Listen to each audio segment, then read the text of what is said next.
नमस्ते दोस्तों।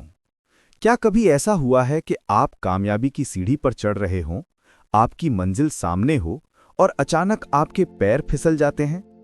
आप खुद को उस काम को टालते हुए पाते हैं जो आपके लिए सबसे जरूरी है, या किसी ऐसे रिश्ते में लौट जाते हैं जो आपको दुख देता है?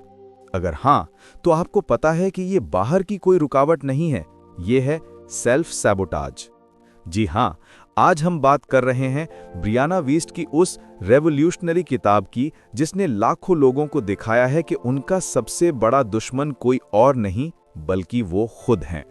किताब का नाम है the mountain is you, transforming self sabotage into self mastery.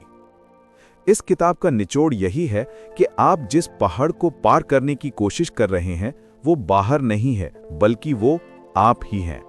ये किताब हमें सिखाती है कि हम जानबूझकर खुद को क्यों रोकते हैं और उस रुकावट को अपनी सबसे बड़ी ताकत में कैसे बदल सकते हैं, यानी सेल्फ मास्टरी कैसे हासिल करें। तो चलिए इस पहाड़ पर चढ़ना शुरू करते हैं।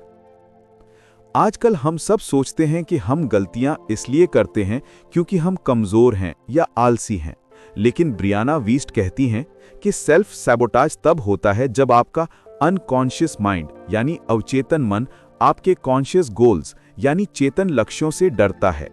सेल्फ सैबोटाज कोई बीमारी नहीं है, ये एक रक्षा तंत्र यानी डिफेंस मैकेनिज्म है।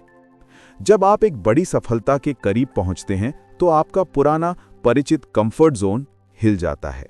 आपका दिमाग कहता है कि नई चीज खतरनाक है, इससे बेहतर है कि पुराने दुखी पर परिचित जीवन में लौट चलो, और आप खुद को रोक देते हैं। अब हमें इस डर से लड़ना नहीं है, हमें इसे समझना है। सवाल बहुत सिंपल है, आप अपनी जिंदगी का ड्राइवर यानी चालक बनना चाहते हैं या अपनी पुरानी डरी हुई हैबिट्स यानी आदतों के पीछे बैठना चाहते हैं? इस पहाड़ को जीतने और सेल्फ मास्टरी हासिल करने के लिए बस 3 चीजें सीखनी हैं। पहला, आपका सैबोटाज आपका ट्रुथ है। Your sabotage is your truth. जब भी आप किसी चीज को टाल रहे हों तो पूछो, मैं किससे डर रहा हूं? आप सबकॉन्शियसली ये मानते हैं कि सक्सेस के साथ कोई नेगेटिव प्राइस जुड़ा है, जैसे अगर मैं कामयाब हो गया तो मुझे अकेले रहना पड़ेगा या मैं बदल जाऊंगा। ये सैबोटाज आपका छुपा हुआ डीप बिलीफ है। इस बिलीफ को पहचानो और इसे बदलो। दूसरा, पेन से भागो मत, उसमें बैठो। Sit in the pain. हम सेल्फ सैबोटाज इसलिए करते हैं क्योंकि हम छोटे परिचित दर्द यानी काम टालने की चिंता को बड़े अपरिचित दर्द यानी सफलता के बाद क्या होगा कि डर से बेहतर मानते हैं।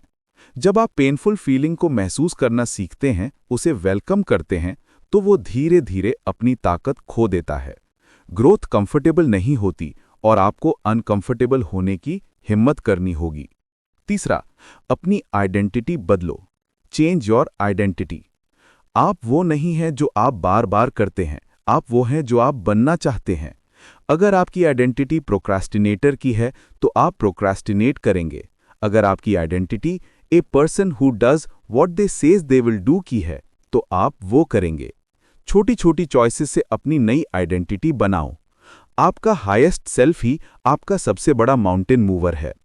तो दोस्तों, याद रखना, आपकी रुकावट बाहर नहीं है, वो आप में ही छिपी है। लेकिन इसका मतलब ये भी है कि आपकी ताकत और आज़ादी भी आपके अंदर ही है। फैसला आपका है। या तो पहाड़ के नीचे खड़े होकर डरते रहो या फिर अपने अंदर के पहाड़ पर चढ़ो और दुनिया को जीतो। शुरुआत आज से करो।